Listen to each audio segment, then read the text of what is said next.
everywhere. So even within a very large system, small factors make a big difference in localized areas. It's a beautiful day in Winnipeg. The sun is shining after a late spring storm failed to deliver an excessive amount of snow to the city. But experts say there are numerous scientific factors that resulted in the city being spared what could have been an April snowpocalypse. But even though it's large and we knew it was coming, within a large system, there's a lot of complexity and a lot of variability. Precipitation in the system was being fed through the storm by the Gulf of Mexico, and experts say that constant and focused supply was cut off by a stream of dry air, which caused the storm's snowmaking potential to weaken in certain areas, with heavy snow bands essentially snaking around the city. There was a feed of snow and rain coming up from the south, curling into Manitoba, producing these heavy snowfall rates. And in Winnipeg itself, it just so happens it was right on the edge of this drier zone, which was coming up out of the Dakotas.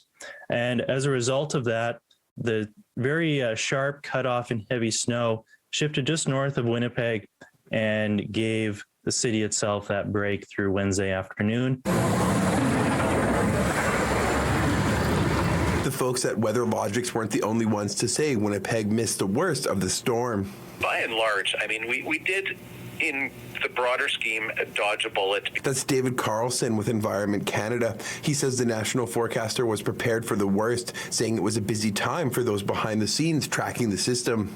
So yeah, we get everyone available to help out, including our services division who deal with talking to emergency management officials and people who need to really be involved with the preparation for such a system.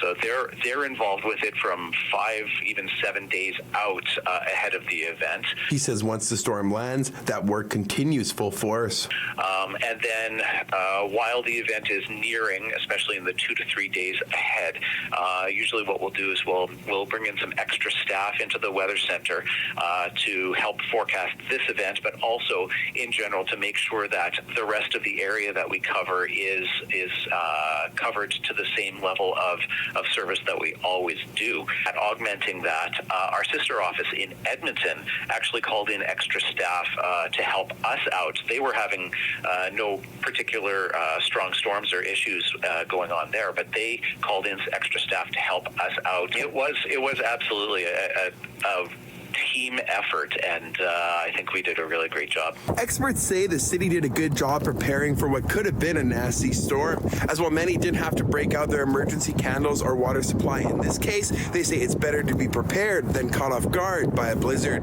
In Winnipeg, Modjeski, City News.